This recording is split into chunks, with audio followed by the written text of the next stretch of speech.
Hey everyone, and welcome to the New Voices concert series. I'm Taryn Gray. And I'm Richard Allen. We're super excited about this slate of performers for the concert and their shows. They range, and there are lots of diversity in them, from indigenous to female empowerment, and that's what we're all about. You know, it's about marginalized voices and amplifying them. Some of these are new friends for us, and some of these are old friends who were in the New York Musical Festival with us a few years back. So we're very, very excited to introduce them all to you tonight. So we're just going to make this quick and turn this over to Sierra. We hope you stay for the full hour and a half as we present to you these awesome shows and music. Hey, Sierra. Hi guys, thanks so much. I am so excited for everybody to see these writers tonight and their performers. We have some excellent live performers, some very cute live performers. And I'm so overcome with joy right now to share this with you all.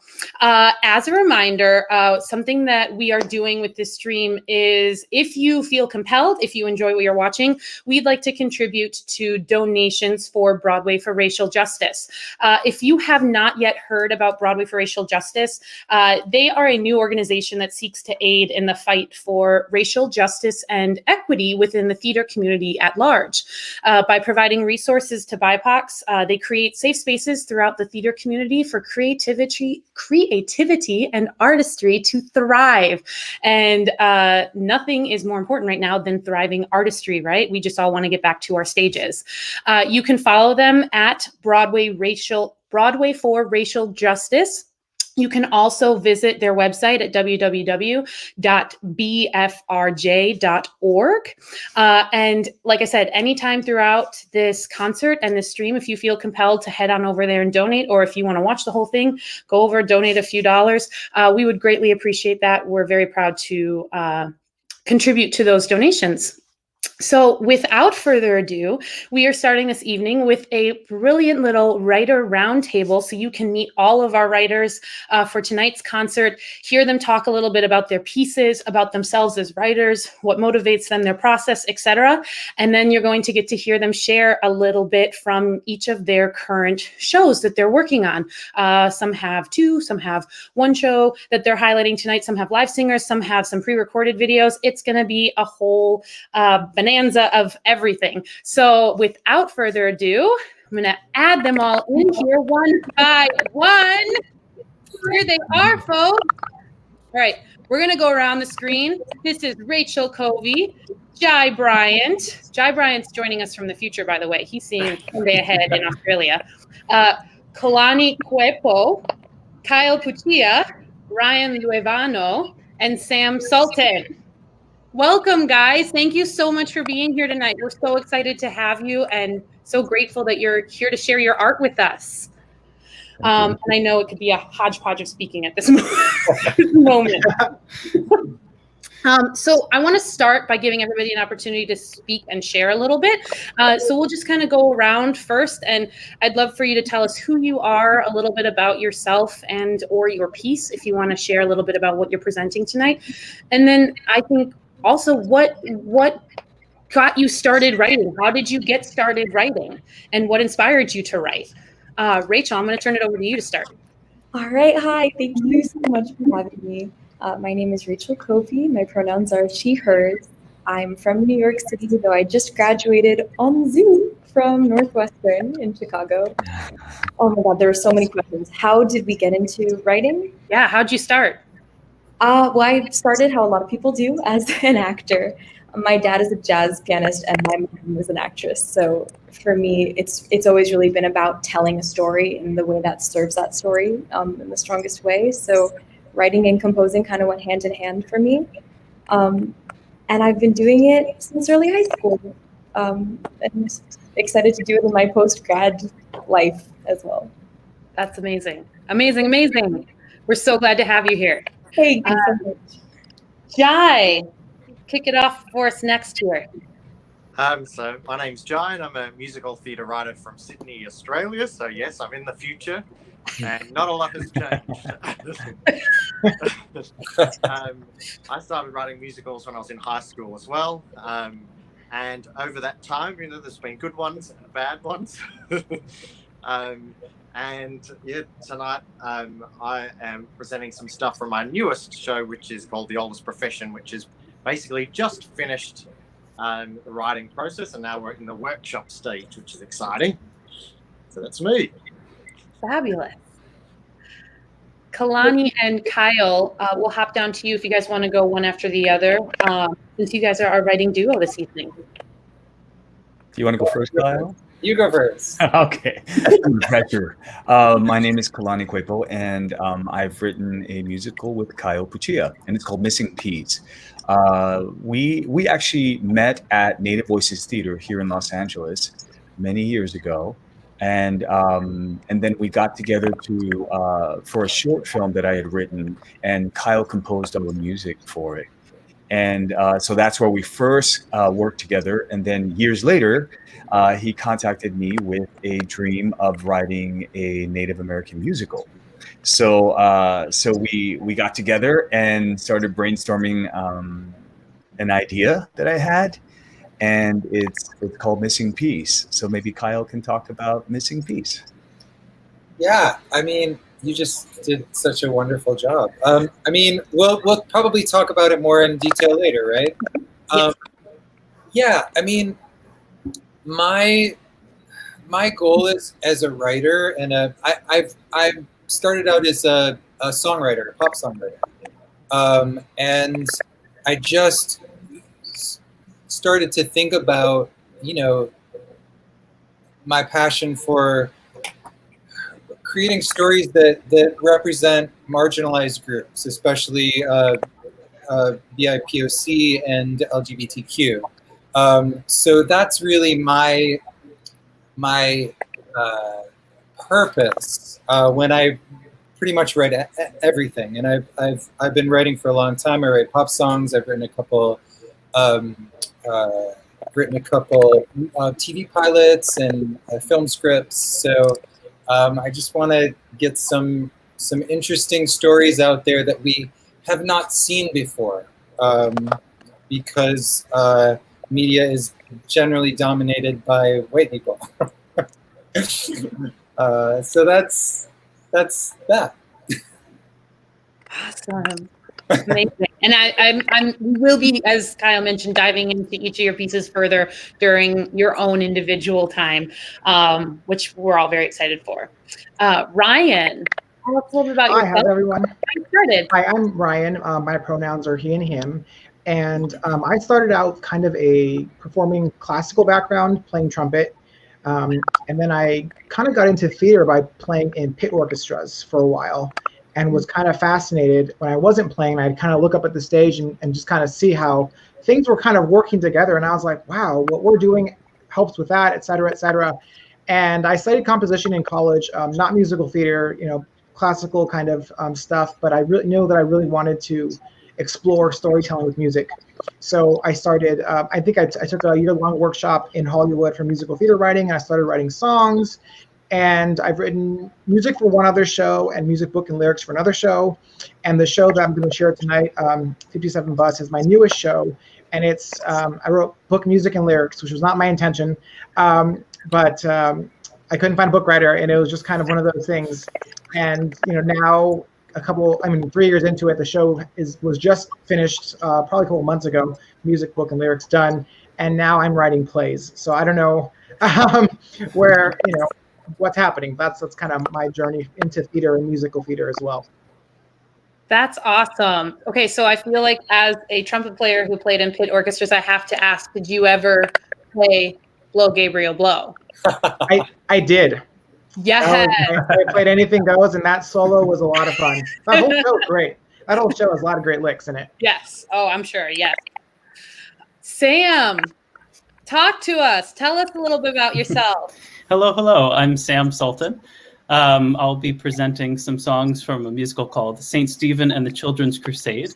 But I am I am a lot of things. I contain multitudes. I am an actor and a music director and a composer. I went sort of the opposite direction as Ryan. I started out on the stage and then thought, oh, wow, that pit orchestra looks like a lot of fun. I would love to do that. I started out writing pop and rock music in high school, and I will still to this day reward some of my songwriting students. If they finish their first song, I will show them one of my first songs and relive that high school emo phase that I went through. And I'm always looking. I work as a theater educator, and I was drawn to composing because I didn't see enough works for young actors that challenged them, and so I started creating theater for that purpose. That's awesome. We're very excited to see everything tonight, but those boys are super cute. It's gonna be great. Yes. Well, like I said, we're gonna dive into more specifically your shows as we get into your individual time. I'm curious to hear your thoughts in this time here a little bit about this is an open question to whoever feels inspired to answer. Where do you guys find your inspiration? I know in when you guys submitted for this, there were comments of how you found your inspiration in multiple different ways, and I'm curious to hear you all speak about that and what drives you and what you write about. What are you most passionate about telling the story of? I have a one-word answer for that one, which is museums. I love museums, and a lot of my ideas come from museums, so support museums. I am a big believer in museums. One of the other projects I'm working on, which is not exactly a theater piece, but it's the restoration of an opera by an indigenous composer by the name of Ziktalasha, who was born in the 1870s.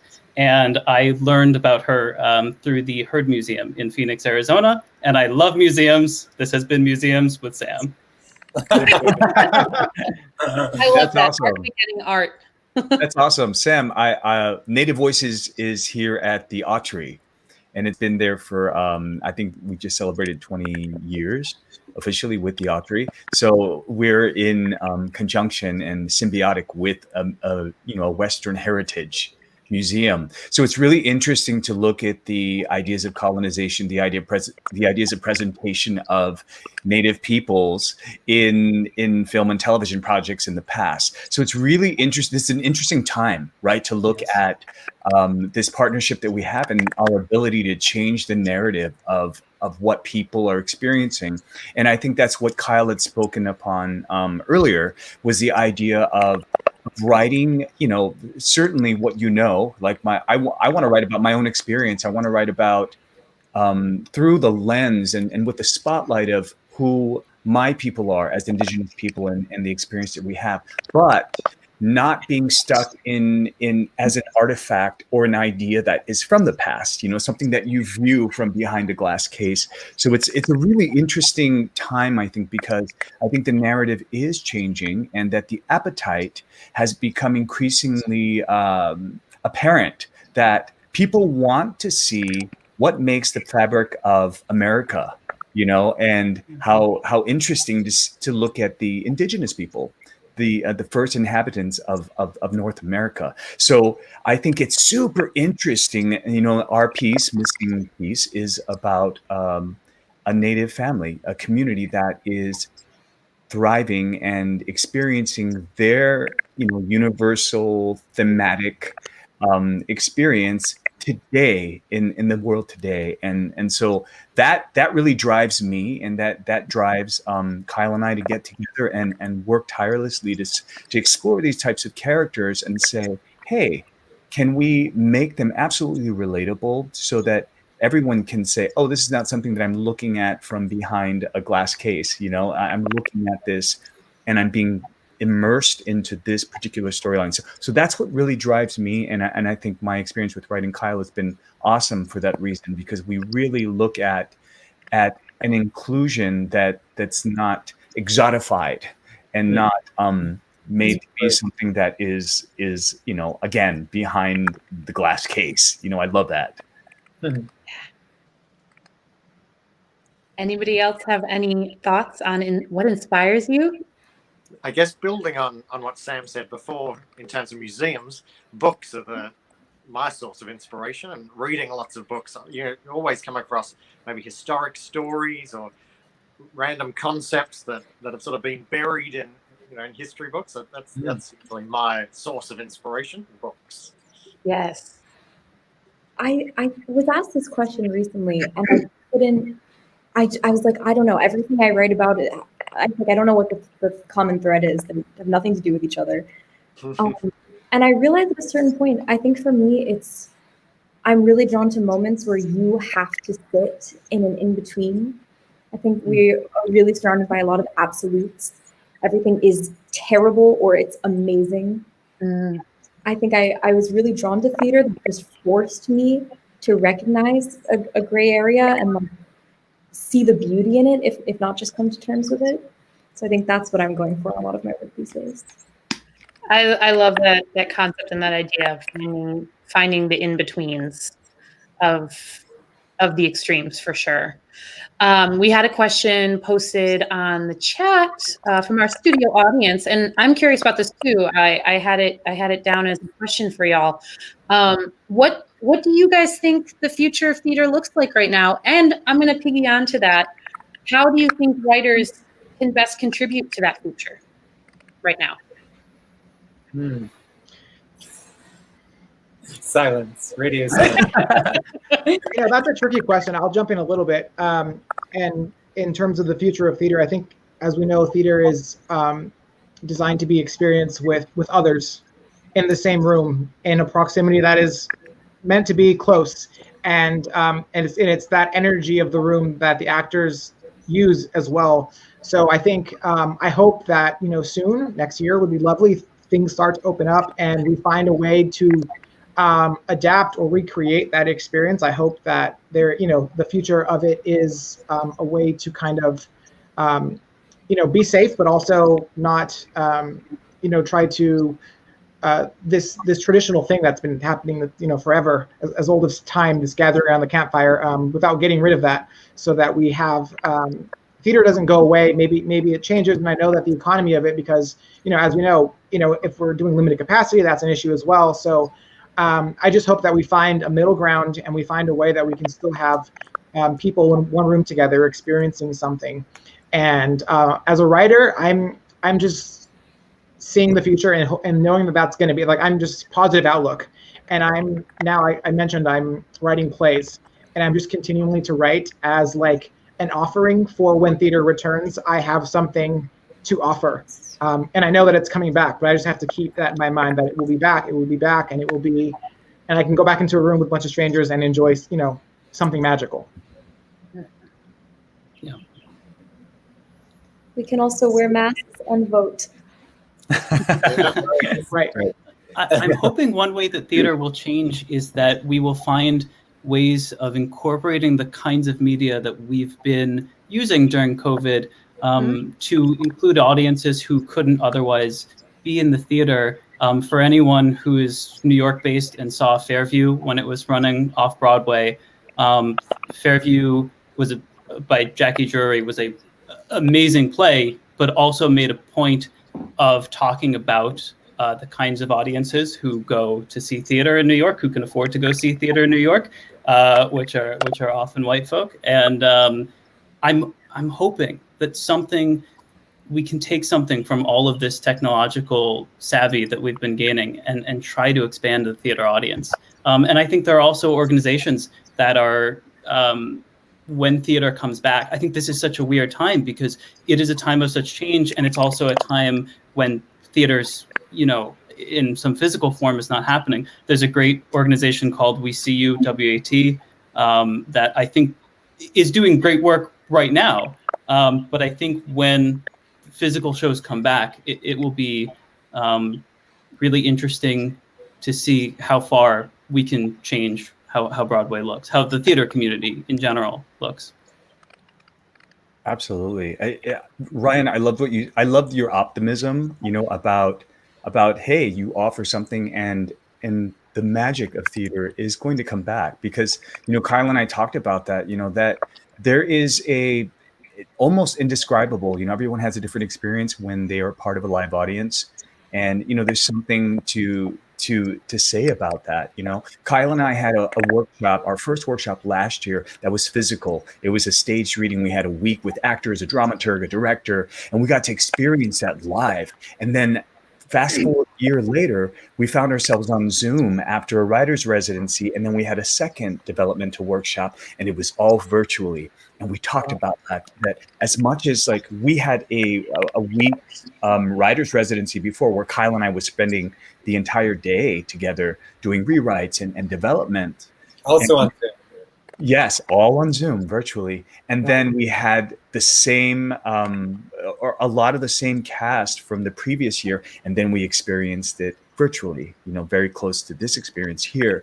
And there is an element that is so needed. You know, we've come out of, or we are in the middle of a pandemic, honestly. And, you know, we've graduated into different experiences with, you know, the eye-opening experience of Black Lives Matters and what that means with the history of theater, you know. And I think that we've got to write what we know, and I think that people are more open to it, and people are more aware, and people are alert, and people are really missing this live experience of theater, and perhaps valuing it more than they did in the past, you know, because everybody's sitting on Netflix and Amazon Prime or whatever they're streaming on, and then they realize, oh, right, that is a vital part, you know, like the way you described it, Ryan, that it is the most basic, you know, around a campfire, that this has been done with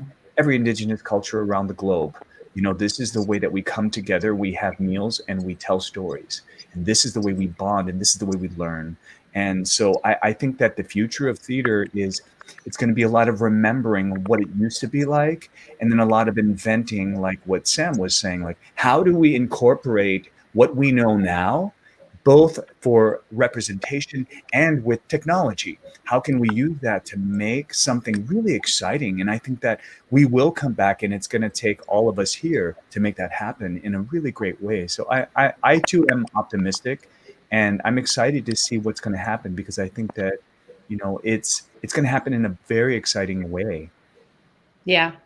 I think there's, I would say, to Sam's point, I'm also very interested to see how the theater changes and adapts to the tools we've had to use during this time, and how that can afford accessibility to the theater that we haven't before seen. And all I would say is I'm so very, very, very interested in that. And just stay tuned. And also for Kalani's point, I mean, and Ryan's point, it's that camaraderie that you feel. And speaking to like those who are just watching Netflix and Amazon Prime all day, it can get mind numbing after a period of time. It's that connection and that storytelling and that sense of doing it together that really makes theater unique. Absolutely. Well, we have to start transitioning here into our individual performances, which I'm so excited for, and our audiences too. Everybody's saying they want to hear your work, so we're gonna give them what they want. So with that, thank you guys so much for sharing your thoughts at the very beginning here. We're gonna start off with Ryan in 57 Bus, and we'll see each of you along the way this evening.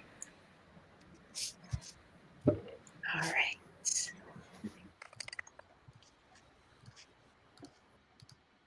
Ryan. Hi. Oh, again, you never went anywhere. So hanging out the whole time. It's great. Okay, 57 Bus. I'm so excited to start diving into everybody's piece a little bit more. So I think it's very interesting how you found this story. Can you tell people about your inspiration for the story and how this show kind of started its creation? Sure. You know, initially it came out of the fact that I did not get the rights to a property for another show. Mm-hmm. And I wanted to submit to something, and I had, you know, a deadline for that. So I essentially had to find a new idea for a show. And, you know, when I think of, when I set to write musicals, I think, you know, we know that best musicals are best coming from adaptations of something that already exists. And, you know, whether it's a story, a book, a novel, a movie, you know, we've seen this time and time again. So I decided to, you know, find something that was a true event. So I just kind of went on Google and just started typing in top news stories for, you know, starting in 2000. and just kind of looking around certain, California, all over the place, kind of, and seeing what, was happening, and if it inspired me, or it could sing also is really important. And at some point I got around 2013 and I found this really tragic story about this hate crime upon this agender person on a school bus. And I kind of started reading more into that, and I put it on my list, and I slept on it, and that story started singing to me for some reason. I heard music, and then I thought about it, and I read almost every news story, interview you could, as much research as I possibly get for this show. I started reading and devouring, and just kind of trying to find who these kids are. And I know the news story always tells who, what, when, how, but not often enough about why and what happens next. You get the headline and you get the basics. So my question for the show was, well, what happens after this story for these two high school students? And that's what the show explores, how they were essentially forced to grow up in an instant, and how they kind of dealt with that and got through trauma in their own unique ways. Yeah. Wow. I mean, it's, I'm excited to show everybody's work, but I'm excited to show your songs, because I think it's a good question. What happens next? And you make a good point that headlines, they come out and they tell this story, and then what happens to that story? Do people continue to talk about it? What happens next? Is there any consideration given to the lives of the people that are being featured in that story? And so I think I'm sure the people who inspired this story, I'm not sure if you've been have you been in contact with the people in any way that inspired the story? No, I've actually tried to get a hold of them. They're kind of, I think I'm respecting their privacy at this point. I'm also, it's not my intention to depict the people and their story as it happened. I've 100% fictionalized most of the show, aside from the headline and the actual facts that actually happened. But everything else that's to do with the characters is historical fiction. Okay, got it. But even to see your story being told, especially when I'm sure you're struggling with a whole lot at that time, is very important to them. I'm sure they're very appreciative of seeing, as many are, seeing themselves on stage, and their stories being told. So talk to us a little bit more before we show your first video here about your process. I know that you mentioned you slept on it. You started to hear the story sing to you. Is that pretty typical for kind of your process, or does it vary each time? I think it kind of varies each time. I know for me, it's like, what part of the story is sinking? And, for me, the first thing that I thought of was the fact that this happened on a bus, on a moving vehicle. And all of a sudden I started thinking about the idea of being in motion, and the fact that we're kind of always in motion. You know what I mean? We're spinning, and, on multiple levels, we're always in motion. And I think it was that kind of musical idea, which is, in the opening number, which I'm not sharing, but there's this musical motive that represents the bus. And that was what I came up with first, is this musical idea that represents a bus, and kind of all of us moving in the cycle. And in the show, musically, there is this rhythm is an important factor in the show, drive, and a lot of the use of like cycles and things like that. And the show is structured thematically with cycles that come and go. And it's just kind of a grand metaphor, kind of the way it's constructed for me, is how, we're all connected. And I think for me, that idea was important, because I want to show that it's not about highlighting that we're different, but just knowing the fact that we are all human and we're actually all connected. And that's where the show ends. It ends with the song called "We Are the World." And it's this realization for, audiences, but also the characters, that it's not about the things that make us different. That's important. It's about the fact that we are all the same and we are all connected. What we put into the world is what we get out of it. So why not, go forward and put the best we can, and then, include everyone and appreciate everyone and celebrate their differences instead of kind of pointing them out. I love that. Okay, so let's move into your first song then. On that note, I think that's beautiful to move into the first song. So tell us a little bit about Lost Boy, which is the first song we're going to hear from the show. Sure. Lost Boy is, I believe, the third song in the show. And this is, the first part of the song is like spoken rap. And in the show, it is when John Michael is being interrogated by the police. and he essentially has a lot of thoughts going through his head. And you're going to hear, I think, 3, I guess, verses of him and his thoughts of what he's thinking while he's being asked these questions. We don't have the questions in this recording because that'd be, that's more script. But know that the first part is all in his head, and at the end of the interview is when the melodic part of the song starts, and that's where he's kind of he's lost. He doesn't know how he's gotten himself here, and he's determined to try to find a way out. And that's what the whole show is about for him, is not only finding a way out or back home, but also just grappling with what his crime was and what he did, and facing the consequences and accepting what they are for himself. Awesome. All right, we're gonna get this rolling here for Lost Boy.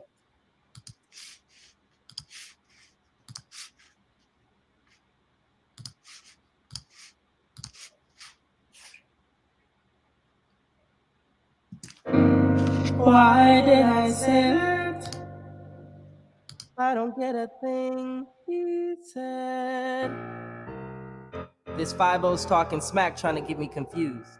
Should have kept my mouth shut, I should have refused. And it's too late now, cause I can't be excused.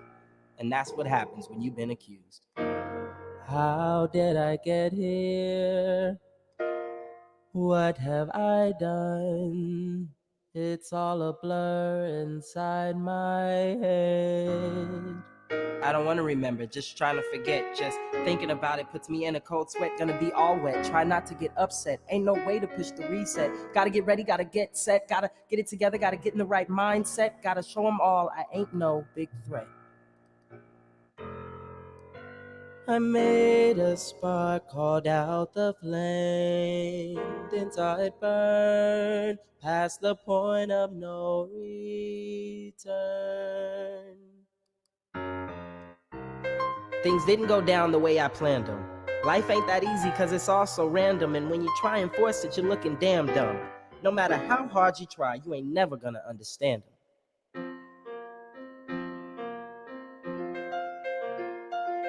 You've gone this route 100 times, then suddenly without warning, you're in a place you don't belong, so you hit the brakes, trying to slow it down, but it's too late to turn around. You're a lost boy.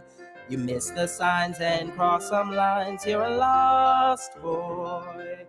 One wrong turn will make you learn. Lost boy, here, that's me. The world always knew I'd end up here. They see a thug, a dropout, and a fool. So the world got one right, but they got me all wrong. And I'm not down to disappear that way. 16-year-old John Michael Young is being charged as an adult for assault with a deadly weapon, mayhem, and a hate crime. If convicted, the teenager could face life in prison, life in prison, life in suspect prison, life in told prison, police he did it because he was homophobic. Life in prison. I made a spark, called out the flame, then saw it burn past the point of no return. And life will never be the same. I'm a lost boy. I miss the signs and cross some lines. I'm a lost boy. One wrong turn will make me learn. Lost boy here, lost boy here. This lost boy's gonna find his way. For mama, I will find my way. Mama, I will find my way back.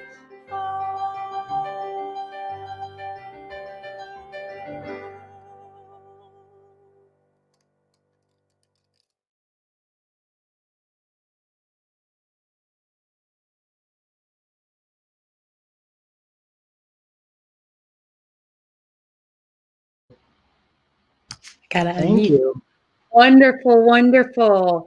I'm so I love that you took the turn of, and you even said this, and when you put this work out there for us to consider examining the person on trial for the crime as much as the person whose life was affected by it, who was the victim, for lack of a better word. And so I think that's I love that interesting take on the song. I want to make sure we get to your second song here. Can you give us a little bit of context around what we're going to see for your second song? Sure. I'll be quick about it.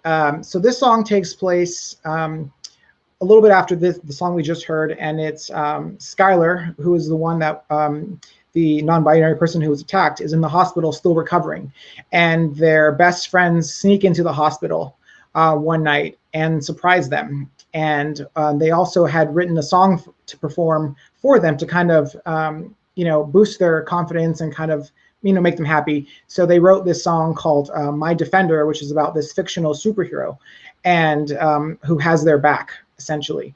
And this song, it's a lot of fun, but it also serves as kind of Skylar's, so it starts Skylar's journey on deciding to try to become a hero and speak up for, other gender non-conforming individuals, which is part of their struggle throughout the show. So that's this song. Great. That's My Defender. Right. Enjoy. Here we go.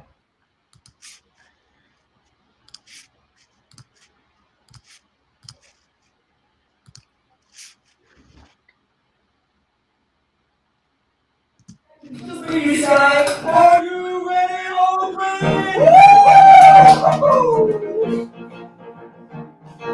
Ready, set, 1, 2, 3, 4. All alone, feeling wrecked, needing love and a little respect. The world doesn't care, and everybody thinks you're whack. Who's gonna stop the haters and make them all stop talking smack? There's a hero on your side, in a skirt and tie. Gender bender, my defender. Gender bender, let's go! Na na na na na na na na na na na na na na na. Take it, Jules. Closet doors coming down, no more hiding or lying around. Be true to yourself. Here's about society, bust out your crazy color. Let's turn up the variety. Whoa! There's a hero on your side, gonna change the world. Gender bender, my defender. Gender bender, bend it. Na na na na na na na na na na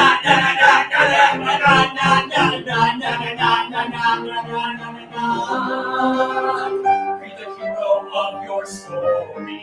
Take a hand and get your glory. Hands up and high, yeah. We're on a mission for recognition. Gender is our mission. Zip, zap, zoo. Blazing streets, chicks with dicks are safe from the grips of politics. Everybody counts, and things are gonna change for good. It's time to ditch the robots and join our mighty Robin Hood. Skylar singing! There's a hero on your side, gonna save the world. Gender bender, my defender. Gender bender, it's a bird, it's a plane.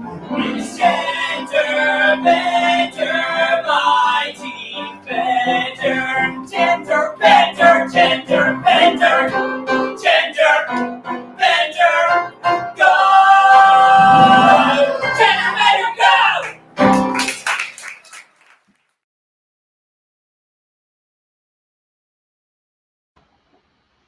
I love Thank it. you. Can't help but get into it. I love it. It's so great. It's Thanks so so great. much. And you can see heads bopping along our writers here along the bottom as well, Oh, that's which is fun. very.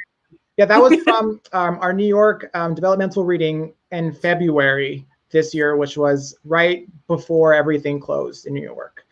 Wow. So that was a really special performance that that it happened, and that was the last time I got to see anything of mine in that capacity. So that was great. Thank you for sharing, allowing me to share. That's so awesome. Ryan, thank you so much for sharing everything with us tonight. We can't wait to follow along. Everybody follow his socials, check out his website, keep in touch with 57 Bus. We're really excited to see where it goes. And we're so glad we had you here tonight. Thank you so much. Glad to be here. Have a great rest of your night. We'll talk to you soon. All right. Sounds good. Bye-bye. All right, everyone.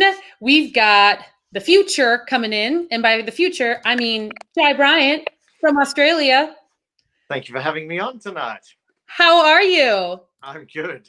Although it's morning here, so, it's a bit weird saying night and day when it... Good morning. Rising with some new works. I love it. So tell us about The Oldest Profession. How to get started. So this is a collaboration between. So we've got Nicole Smith, who wrote the book and the script. I've written music and lyrics, and then we have an orchestrator called John Tweed, who has orchestrated a 6-piece jazz band, which we workshopped 2 weeks ago, which is good. So the show, I had written a few numbers a few years back, and Nicole and I had known each other for a billion years, and we wrote a little short musical during the lockdown period, and it worked really well. So after we finished writing that, Nicole said, do you have something else we can work on? I said, well, I've got some of these songs here. I sent her one of them, and she said, yep, I know the direction I want to go with this. And so basically since maybe, I don't know, June, maybe a bit before that, we've sort of written a whole show during that time. Lockdown has sort of been quite useful for the two of us. We've got a lot written during that time, which has been good. So so it's a 2-act musical. It has 6 women in it. It's obviously about the oldest profession, but our take is really about female empowerment, and the whole idea is not demonizing sex workers, but recognizing that so often sex workers, particularly when ours is set, women were using the only power that they often had, and whether that was sexual power or whatever. And there's a lot of stories of really strong women during that time that are going up against these male systems and succeeding, and in some cases, like really doing well. So that's the perspective we're sort of taking it from, is a female empowerment perspective. And it's also, ours is set in 1918. Which is also the birth of so many things, the birth of jazz. We've got prohibition going. We've got some other stuff around like women's rights, getting the vote. Lots of big changes there. There's a lot of racial stuff going on, obviously. So it's been a really exciting thing to explore that time in history, and to sort of play with 6 strong women and how they navigate their way through that time. So exciting. Sure. Yeah. And we've got 2 wonderfully strong women here tonight to sing from it, which is very exciting. Let's bring in our first one. This is Danelle Rivera. She's kicking us off with sorry, it's a long title. I'm going to be a star, right? I'm going to be a star. I just wanted to say star, like, right. So tell us a little bit more about the context of this and Danelle's character. So this particular character, her name is Elsie, and she is young and vivacious and idealistic, and she is she's I guess a suffragette in some ways as well. She's very much about women getting the vote, but for her especially, she sees herself on the silver screen, which again, this is very new stuff for her, and she sees herself going off and being involved in films, and she sort of is seeing a lot of the men that come to her. She's almost hoping one of them might be some sort of talent scout, and they're going to see all of her talent, and they're going to take her to the moon, basically. I love it. All right, and with that marvelous foreshadowing of an introduction, Danelle, we're going to hand it over to you here. Ready? Here we go.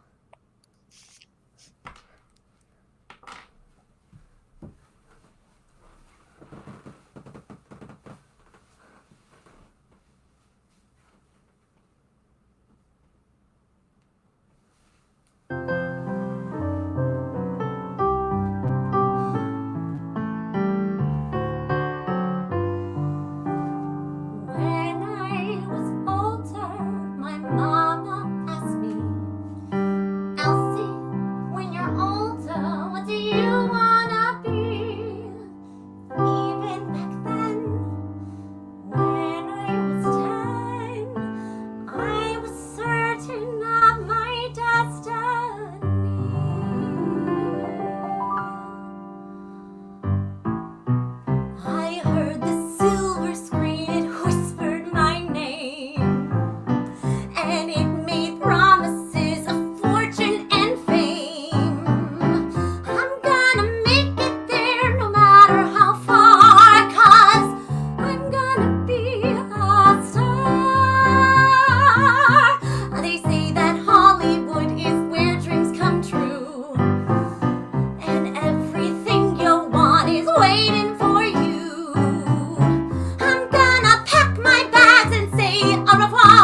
Amazing.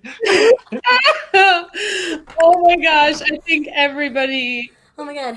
crying tears of laughter. I just That has to be the best dance break I've ever seen.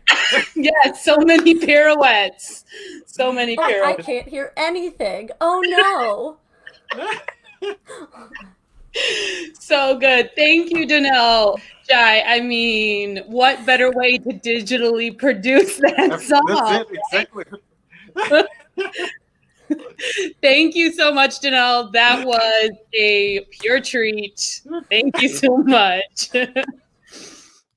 Jai, I mean, Amazing. that song, it's all of the, like, I can picture a state, like when we're back, like a stage production, like classic jazz music. It's really a treat. It really is. I'm dying. Okay. I was wondering how she was going to do that. So that was such a treat to see that notebook. I love it. Yeah, I was gonna say, how was it to see your song that's got all these tricks done digitally like that? Well, it's one of those things that, when you're sitting at your piano writing these things, you sort of think, well, I'm sure a choreographer will do something really exciting here. I really don't know what they'll do, but, this is something that I've written and hopefully they'll run with. And obviously Danelle has got that thinking. She's got it down pat. Okay, so now lead us into the next song that we're going to see here, as Monty Python would say, and now for something completely different. So the other character that we're hearing now is a character called Gertie, who she starts off, she's really, really, really vulnerable, and she's sort of been taken into this parlor, and she's had a terrible time with men, and the song is really about that, is that her dreams are shattered ultimately, that she's recognized that there's nothing good is going to come from love. And that's the song, basically. It's her exploring that, and it's sort of quite a sad song, I think. All right, well, to sing that, we have Irene, Powerful Woman number 2. So we're gonna kick it off here with you, Irene. I'm gonna hand it over to you. All right.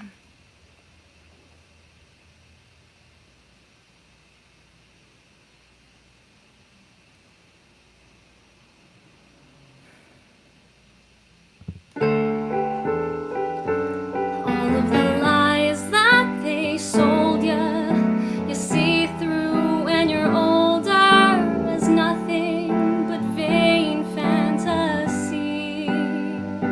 There's no romancer, no charmer, no knight in shining armor, no happily ever after for me. I'm sick of waiting, I'm anticipating that I'll have to rescue myself. Someday I'll find him, that prince on noble steed, say all of the books on my shelf. They said on some special day he'd carry me away, but my love's like a Greek tragedy. And you can look kinda stupid as an adult stalking Cupid, no happily ever after for me. I keep on praying that a man will come along, and what I would offer the gods. So I've reflected and I've accepted that I'll have to keep kissing frogs. I've dreamed that once upon a time I'd be his and he'd be mine, but my no guarantee. And if I really must confess, this damsel's in distress, no happily ever after, no tears of joy or laughter, no happily ever after for me.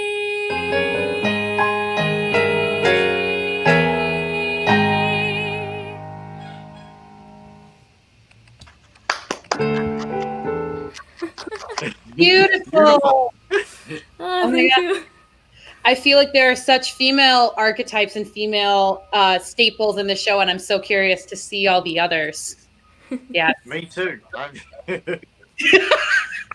Thanks so much, Irene. It was beautiful. Thank you, so Irene. much. Beautiful. That was awesome, Jai. And I would say I'm very excited to follow along where this quarantine musical goes because it's very fun. Thank you for having me on. This has been really lovely to have this experience. Yes, it was our pleasure. So glad that you awakened for your day to hop on a StreamYard call here. Well, everybody follow along. His website and his social handles are below. Keep your eye on the oldest profession. And Jai, we'll see you very soon, hopefully. Thank you. Thank you. Have a great rest of your day. All right, to continue with our female power, we've got Rachel Covey. Hi. Yes, female writer extraordinaire. How are you? I'm all right. How about you? I'm good. What are your thoughts on everything that's been happening so far? Female power. Oh, female power wise or like worldwide? Everything. It was all of your thoughts, right? Everything. I'll say that it was a really, I wouldn't have picked it as the moment to graduate into, but I am really, really floored by the ways that the theater community is making itself A, accessible, and B, a resource for those of us who don't know what the heck to do with ourselves. Yeah. I'm very appreciative of things like this and artists that have been so generous with their time and advice with me. We're the ones that are blessed with your presence. Let's be real. So we got all of our info below here so you can follow along, but tell us about you're presenting from 2 shows tonight. Yeah. So we're going to try and squeeze that all into this little time here. Tell us a little bit. Let's talk about Painting Faye Salvez first, because we're going to hear something from that first. Fantastic. So Painting Faye Salvez is a story about the family and friends of a girl who's been missing for 3 years and a young artist who's commissioned to paint her into a family portrait. In an effort to capture her truthfully, he gathers all her friends and family and loved ones into the house for a series of interviews throughout the course of one day. So it's a lot of questions about whether we have the right to remember someone the way we want to and what our obligations are to others in doing so. Wow, that feels a little bit important at this point in time in history, right? So the song that we're going to hear, tell us a little bit about. I want to hear firstly, how did this show get inspired in your brain? Where did this come from? It's a surprisingly tough question. I conceived the piece with a friend. I think what drew me to this idea was how one person can kind of be refracted through all the people that they interact with in a lifetime and kind of like make a mold or a negative of someone if they're missing, like through the impressions they made on those important to them. And the song we're going to see, it's a clip from a production we had at Northwestern University.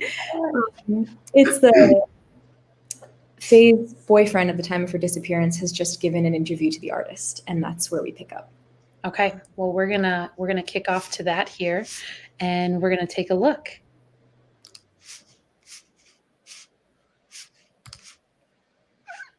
As soon as I play this.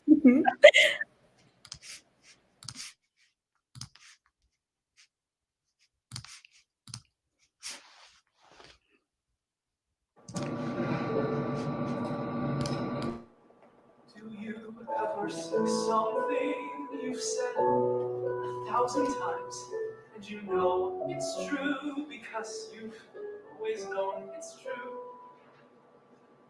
but you start to forget what it's based on, and you know it's true, but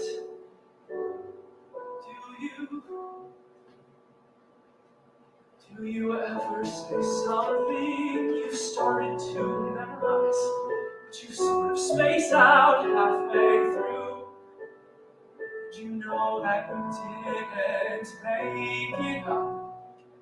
You know it's true because at some point you knew.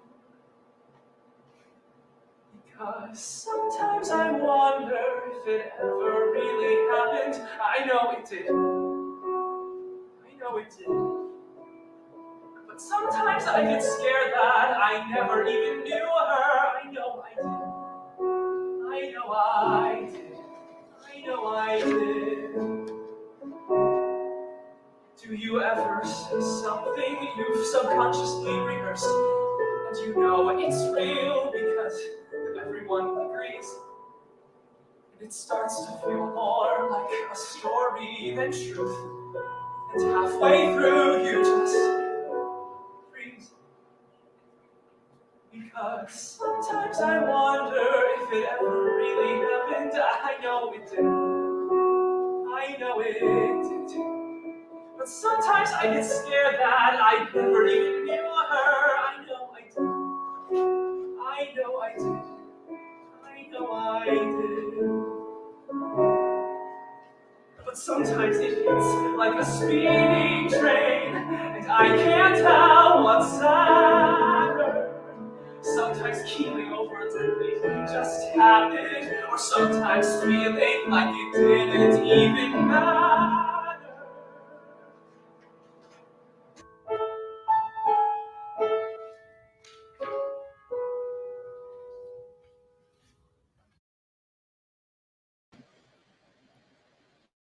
Wow.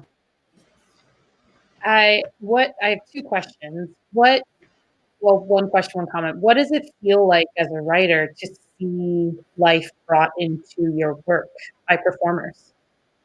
Because I can watch your face on that. Oh God, I didn't realize you could see. It's an incredible thing. I mean, I was a mess all through that process. Anyone who was involved can tell you I got strep throat twice from like the stress. Not that anything was going wrong. It was so profound to see people inhabit a space like who had only ever inhabited my brain. Specifically, that story deals so much with what it's like to be in that house and to interact with those things. Yeah. Really watching such talented actors like Morgan do that, it really was indescribable. Wow. I think one thing I wanted to say before we went to that was I'm very impressed and very taken by the way that you choose to word things. I think that there's just beautiful writing in the way that you just speak in general, because you were talking about how it's refracted, how we are refracted in people and the negatives that are taken of people, like a photo negative. And I think that it's very beautiful, and I can see it in your work. And so I think that's very unique and a great gift, especially coming directly out of school.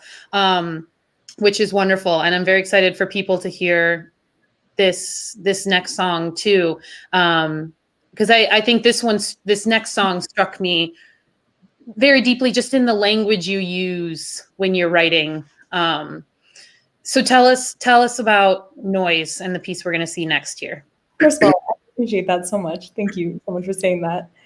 Noise is a piece that is very much a work in progress right now. It follows a doctor whose best intentions drive her to make a dangerous decision, and investigates the ways we can be blinded by our ghosts and how much of our pasts we may unwittingly carry into our futures. So the song you're about to see follows a college student processing a tragedy for which she missed the warning signs. I think that's what I'll say about it. Okay. All right. Well, we'll see. Let's watch it for ourselves here.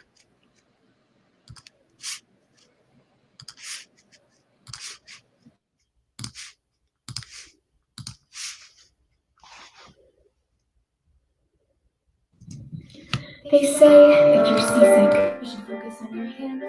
Just focus on your hands, you'll be okay. That's the thing about seasickness that no one understands. If you focus on your hands, it fades away. So when the world is spinning and you can't take it there, and you can't feel your fingers, if you just stare, if you focus on your hands, focus on your hands, focus on your hands. It's like you're not there. I don't remember when I got there. I don't remember how. I couldn't say what time it must have been. I must have walked a mile, I can't remember now. I just remember water and going in and feeling ice inside my chest, freezing in my hair, stinging in my eyelids, sand instead of air. But if you focus on your hands, focus on your hands, focus on your hands, it's like you're not there. But there was glass at the bottom and blood in my mouth, and my vision got darker and gray, and the world kept getting farther away. You can't choke underwater, your body starts to sink, your thoughts race and your mind slows, and all you can think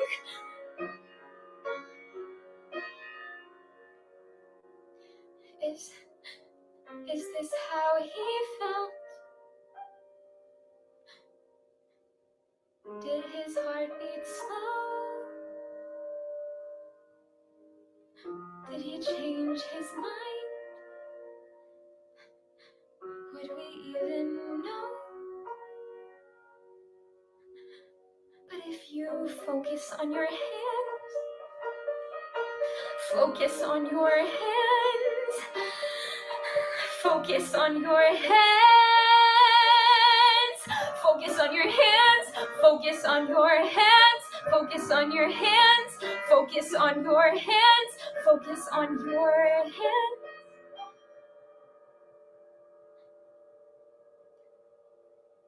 There's something about looking towards the sky that you can't reach.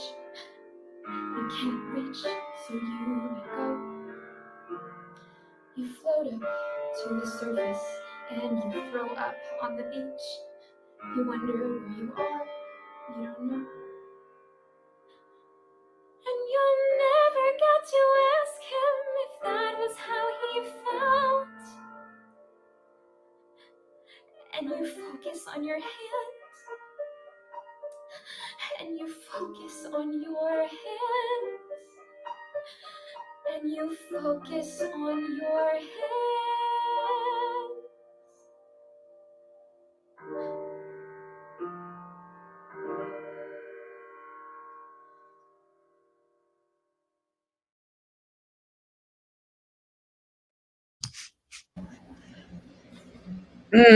I can't even watch her sing it. She's so talented. There's such beautiful imagery that you give to your actors to work with, and as an actor, that's such a gift to get from a writer. I mean, it's why people love Sondheim, right? Like, he gives you everything you need to do what your job is. And so I think, it's beautiful. It's beautiful. And I hope everybody follows along where Noise goes, painting, and where you go. So what is next for you right now in quarantine and graduation state? What's next for anyone? I am writing as much as I can, trying to stay sane. I have some lovely jobs that are not in theater, because who has jobs in theater right now?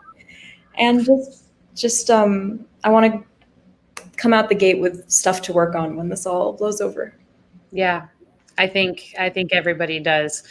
Thank you so much for sharing that. You guys, if you want to see what happens with Noise, you want to follow along with more of her beautiful storytelling, her website is below. Keep tabs. She's gonna, really quick, tell us about Maestra, just really fast. Oh, God, I'm empowerment. Let's just tell us about it really quick so people know what it is. Maestra is an organization run by Georgia Stitt, which supports female identifying composers, music directors, pit musicians, every lady in the music side of theater, probably more.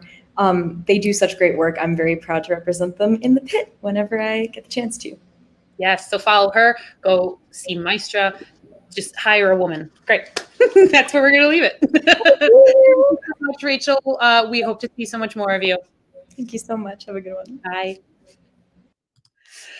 Oh, guys, this night, I don't know if I can handle anymore, but we have two more amazing, three, a writing duo and another composer. We're going to go way back in time. We're going to talk to Sam. Hello. And you're taking us way back in time here. That I am. All the way back to 1212. Yes. So tell us about Saint Stephen. Tell us how you even, I'm assuming it came from a museum, is where you found the inspiration. Yes, no? And not this one. That's a very good guess. Okay. It was 2017, which I know seems like eons ago, but it was only a few years ago. I work as a teaching artist, and so I work with young people. And during the Women's March of 2017, I saw so many of my students take to the streets. And then after that, in 2018, for the Never Again movement, that I really wanted to find a subject matter that spoke to the agency that young people have.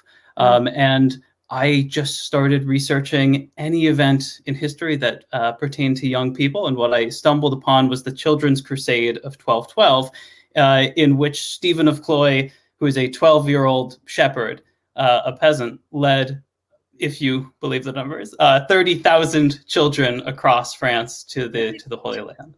Oh my God. Yeah. So really, it just came about because I was looking for something that really would allow young actors to have that kind of agency on stage. That's awesome. And I'm all for kids being awesome. And we've got 2 kids tonight who are going to be super awesome. So tell us when did the writing process for this show start? Like how far along are we in this development stage? Yeah, so the idea came in 2017. I didn't really start writing in earnest until maybe late 2018. And it got picked up as part of the Apples and Oranges Theater Accelerator 2020 spring cohort. Yay me for saying that so well. Which is a wonderful program that is a nonprofit, and I think all writers should look into it. It is wonderful. Hello, Tim and Pamela.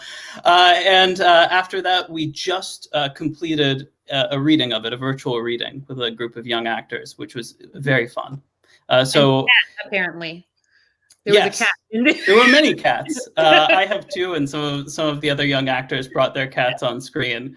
I am very much a cat mom. Yeah. I love it. So tell us about the first song that we're going to hear, Further On, if I remember right.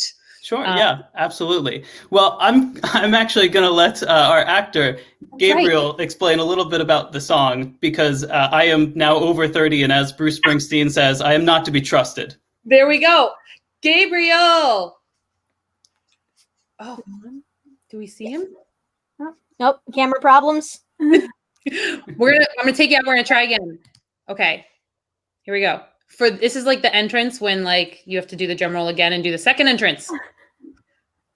Why is it not working? Here, let me try and stop the camera and restart it. The way of technology.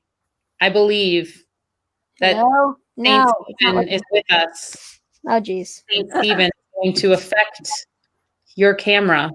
I'm just glad we are able to experience live issues again. The last live performance that I saw was in March, and it was a wonderful play in the city called The Making of How to Save the World in 90 Minutes at the Cherry Street Theater. Cherry Street, okay. By Sean Randall. And I do miss the chance for any snafus to happen. That's what makes theater so amazing. Why is it not working? Jeez. Okay. Hey, Gabriel, why don't we, if it's okay with you, Sam, is it okay to switch the order and we head over to Brayden? Yeah, and absolutely. Gabriel, you want to try rejoining us? Let's see if that helps with the camera. Does that sound like fun? Yeah, I'll try it. Okay. Okay. All right. So change of scenery. We're going to have Brayden tell us about his number. There he is. Hey, Brayden, I'm going to catch the audience up just a little bit to your point of the story.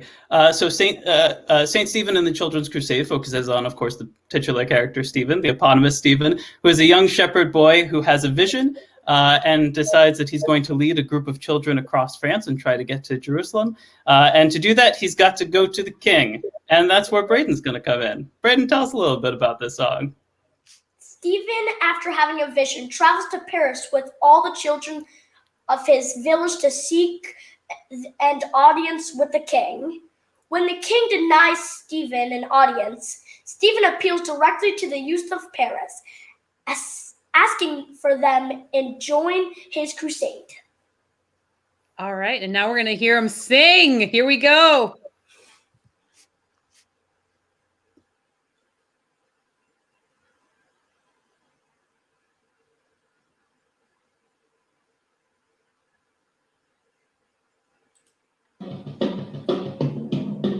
Where is good St. Agnes as you're starving in the street, eating only crumbs that noble men throw at your feet, beaten and mistreated, cheated and abused, bruised but never broken, but who can you confide? Where is John the Baptist while we're begging for our bread? Fed up living lives that make us envy half the dead, dreading where we're headed, fled from where we've been. Chin up, kid, now here's your chance to take the reins and ride. Who will hear your cry? Never fear, for I will be there standing by. Even if we lose, at least we're choosing something new. Saint, Saint, Saint, Saint Stephen, believe in the patron saint of sticking up for you.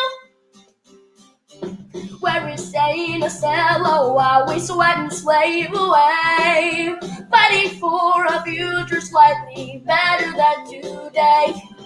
Maybe if we're patient, wait so long enough, suffer more, the saints would come and make it all okay. Who will hear your prayer? Never fear, for where you wander, I'll be there. Even if we fall, at least we'll all go tumbling too. Saint, Saint, Saint, Saint Stephen, believe in the patron saint of.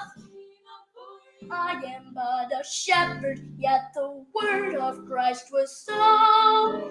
Stephen, be my messenger to Canaan, you must go. Although the king denies me, even he must surely know that all of you will march with me and shake the ground below. Who will hear your plea? Never fear, for Stephen's here to set you free. Even if we die, at least we're trying something new. Saint, Saint, Saint, Saint Stephen, believe in the patron saint of sticking up for you.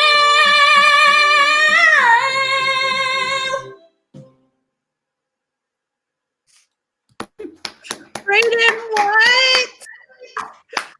Brayden, Killing it, Brayden. star. Giving me back some life. Oh, y'all, if we can't have live theater, I think that was like the second best thing. Brayden, you belted that. How does it feel to have a show that's written for you and someone your age with that power? Wow, like, it's unbelievable. I'm just really happy that I even got to sing the song. You killed it, my friend. You killed it. You're putting Thank everybody you. else out of work. Nobody else can audition. Thank you so much for doing that. Yes. Thank you, you. Brayden. Bye. Bye. Oh my gosh. So you just found like the cutest kids ever who had the fiercest pipes ever. Brayden is very, very fierce. Oh my gosh. Okay, let's see if we got Gabriel with us. Cool. Let's see if we got him. How we doing, Gabriel? All right. So can you hear me? We can hear you. Okay. It says my browser has lost connection to my camera. That's not what you want. We'll keep trying, and the camera keeps freezing. Oh boy. Well, it's your vocal cords that are on the Okay. carpet tonight. So as long as we can hear you, I believe that we are going to get a show. All just right. the same. So tell us a little bit about what you're going to do and the song that you're heading into. Give All us right. 411. So my song is Further On. And in the year 1212, Stephen is a 12-year-old shepherd boy from a small village in central France. He dreams of a life full of excitement and adventure. When his favorite sheep named Shushu wanders from the flock, Stephen finds Shushu and has a heart-to-heart with his ovine friend. Amazing. All right. I'm going to give you the floor here.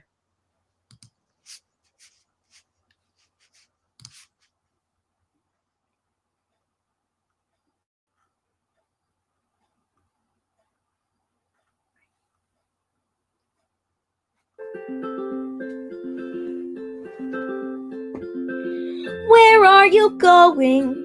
Why run away? Is there some reason you cannot stay? Not that I blame you.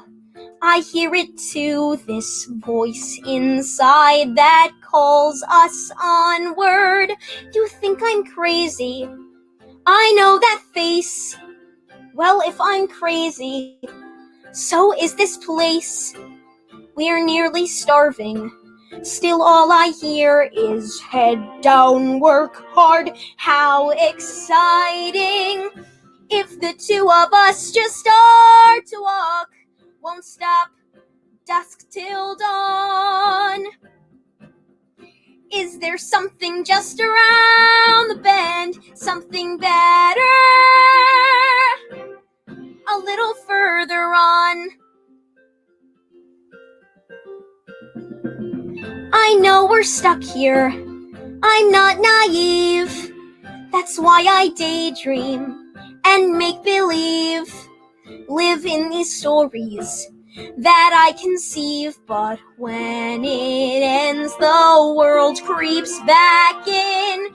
If the two of us just start to walk, no trace, up and gone. Is there something just around the bend, something better? A little further on. I want a better life for Hugo. I want a freer life for M. I want a bigger life for them and for me. Where crops don't fail and there's no famine. Where kids can live the way they choose. I wish the three of us had something, anything to lose.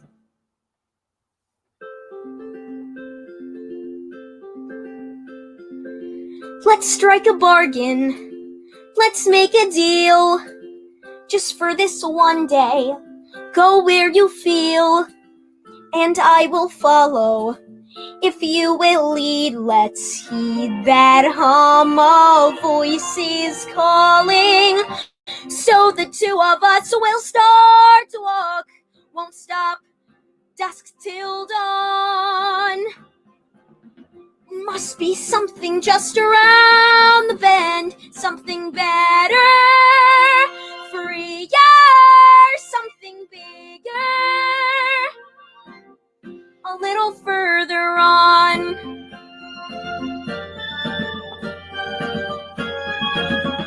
Further on.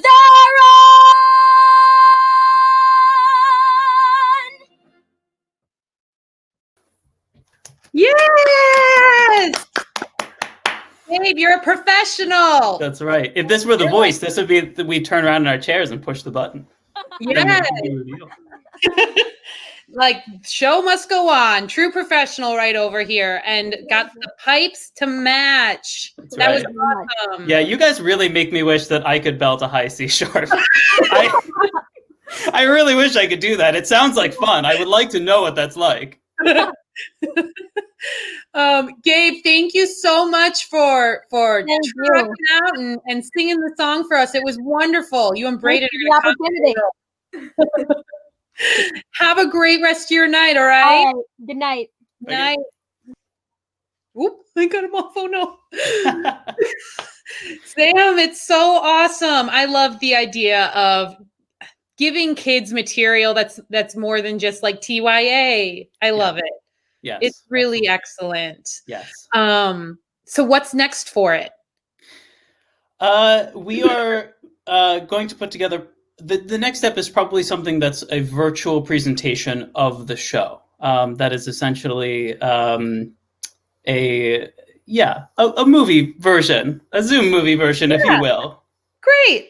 And if people follow St. Stephen Musical right there, that little handle right there, will they be able to keep up to date on when that might be happening? Yes, absolutely. And there will also be there are some demo recordings that are coming out now, but there will be a concept album that will be coming out in the near future as well.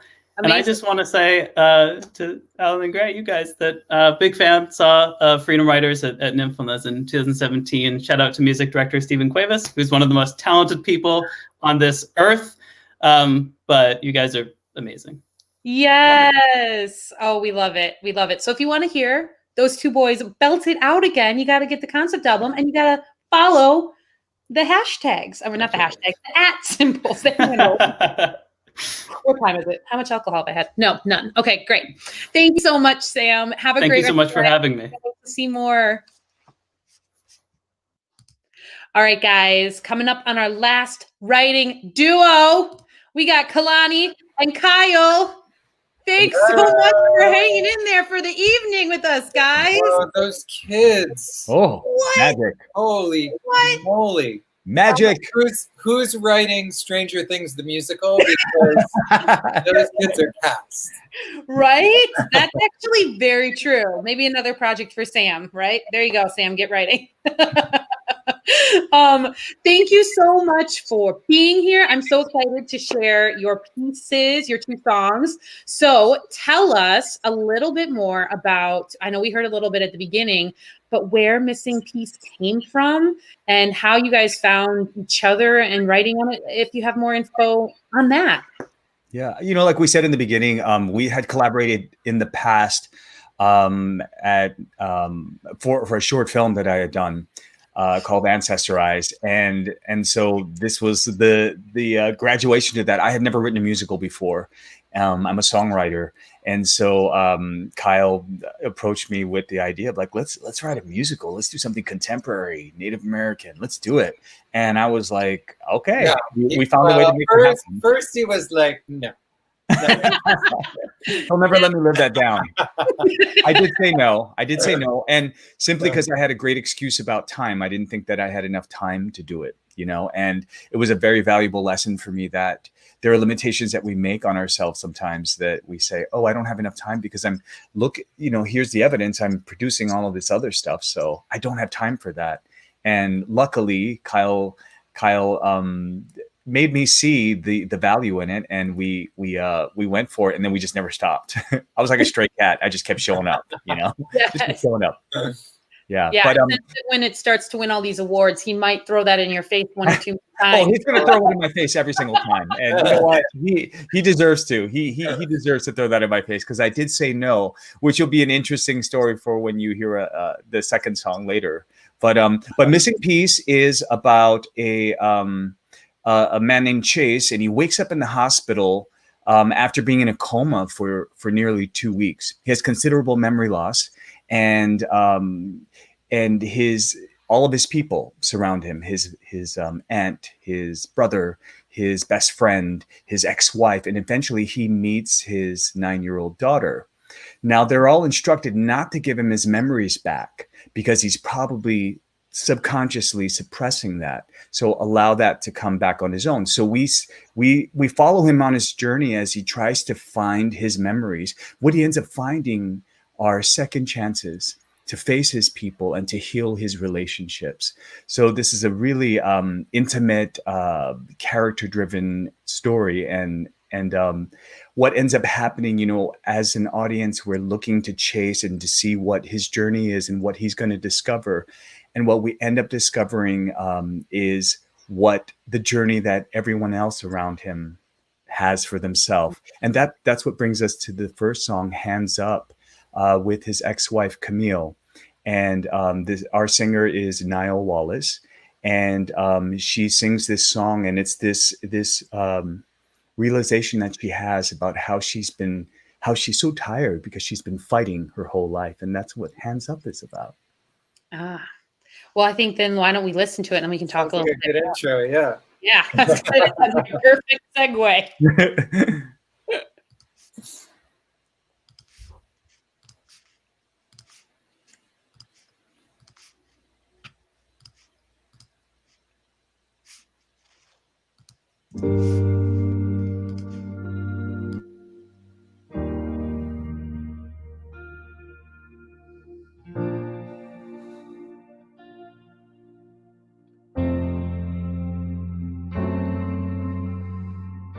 Knocked down, but I get up again.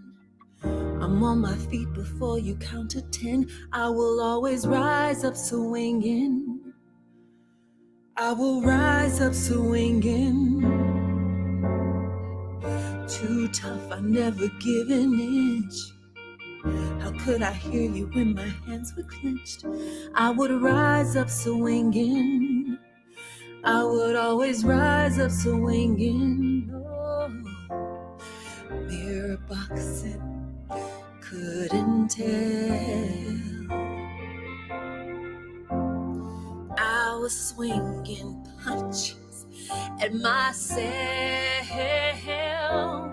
I got my hands up and my fists are open as our bodies collide. And baby, I won now, but I'm still hoping there's more than one way to fight.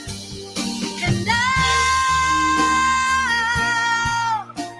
I'm leaving my gloves out of the ring, 'cause an uppercut of love doesn't sting, 'cause I got my hands up, but my fists are open. I got my hands up, but my fists are open. I got my guard down, my heart is open.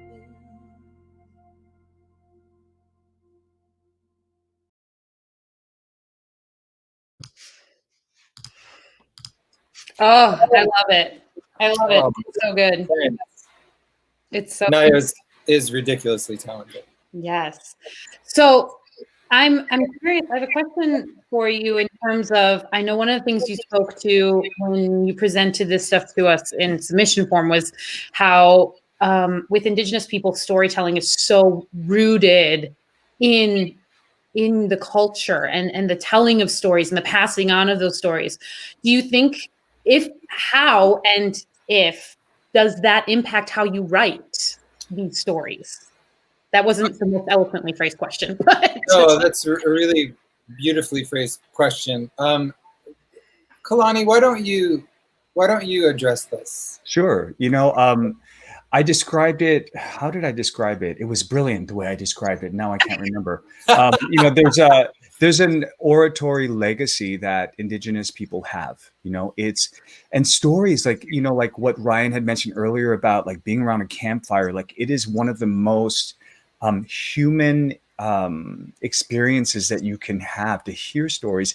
And people, oftentimes I think people in the theater understand that stories are profound. Stories mean something, right? And they're not just entertainment. And I think in the Indigenous experience, stories, they teach lessons. They show you why things came to be. Sometimes it's just why a mountain range, how it came to be, how it came to form, how it got its name. And I think that it's really the style in which we approached Missing Piece, because we wanted to really play with the idea of memory and the idea of our memory of the past. What makes us who we are? Are they the things that we're trying to remember? Are they the things that we're trying to forget? And I think they're in the stories. The memories are in the land. The memories are with your people. And I think that that's one of the biggest things that Chase gets to experience. He gets to realize that it wasn't just about him and about his experience. It was about the experience of his people, and he needs his people in order to find those stories. And that's really the lyrical, intimate style in which we tell this particular story. That's gorgeous. I love that. So to build on that, what do you want people to take away from this story? Like, why tell this story? What do you want people to learn or take away? I mean, I think that for me and my idea when Native American musical was on my vision board was that we tell a story that it's uniquely Native, but it's also universal. And it's not putting, Native Americans, it's not tomahawks and headdresses. It's real stories. We had this wonderful actor named Roman Zaragoza, who read our lead character in a Zoom reading that we did after our Rhinebeck Writers Retreat. And, after we did it, he thanked us for creating a character where he had emotional range. It was a real story about a real person, and it wasn't a two-dimensional character that he felt restricted in playing because of the color of his skin. And that really, for me, and I think I speak for Kalani as well, is what we set out to do when we created this piece. So what do I want people to take away? I want people to take away that when they tell stories that BIPOC, LGBTQ, that they're not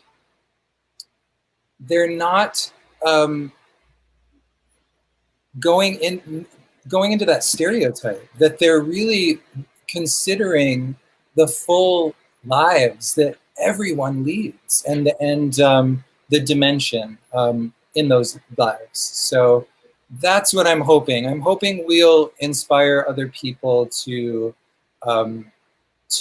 really think about that when they create an African American character, when they create a trans character,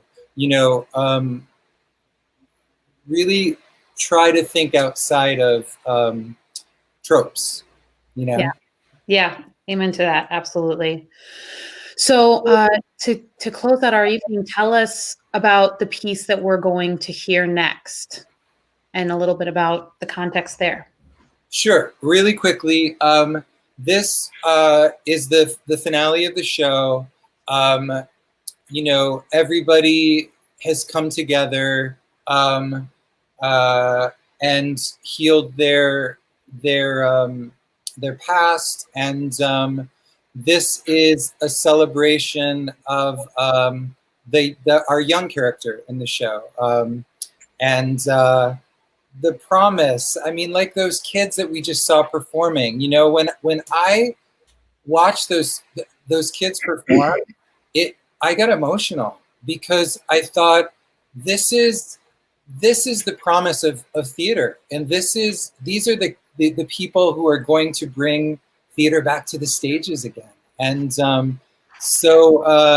yeah, I mean, let's just watch it. Let's do the thing. Yes, I love it. Okay, here we go.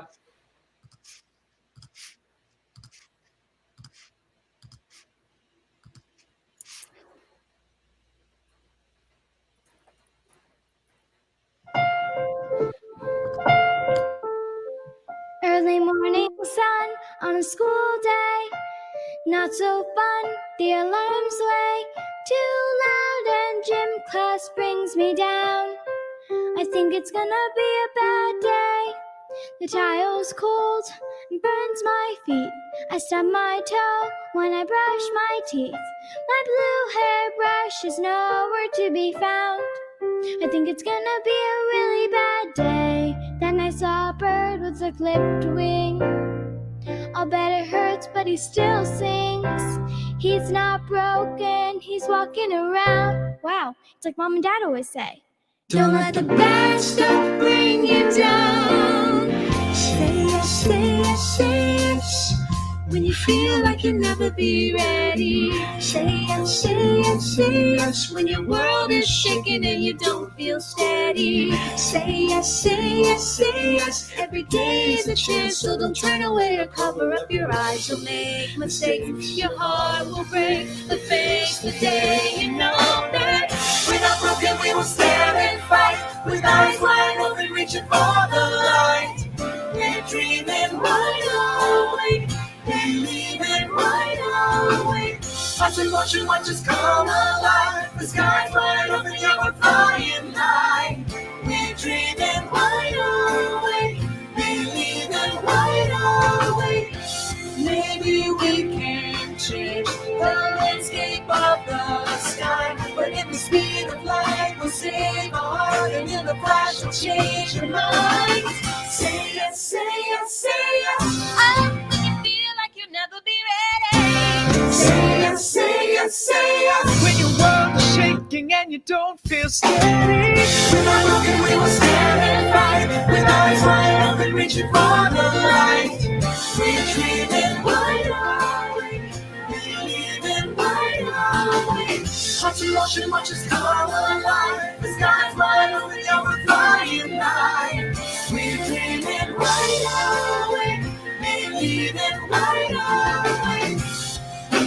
Say yes.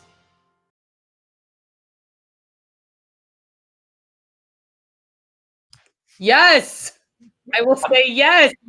I will say yes to that. Oh, so good. Our little child prodigy, her name is Kingsley Perez, and she's just awesome. I have a fun little story about that. When we were writing Missing Piece in the very beginning stages, I showed up because Kyle is a vocal coach, and I showed up and he had a vocal lesson with Kingsley. And I remember I walked in and he was like, "Oh, we're just finishing up." And they were getting, they were about to leave. And then I looked at Kingsley and I looked at Kyle and I said, "Willow?" Character. And he was like, "Oh, right." And we were like, "Oh my gosh." And here we are, fast forward today, because I told her, I looked at her and I said, "You keep studying because one day you're going to play Willow." And now she is. So great. My gosh, that's such a great story. I love that. And I love that the children are, and writing for these kids, because they're going to be the next wave of bringing theater back.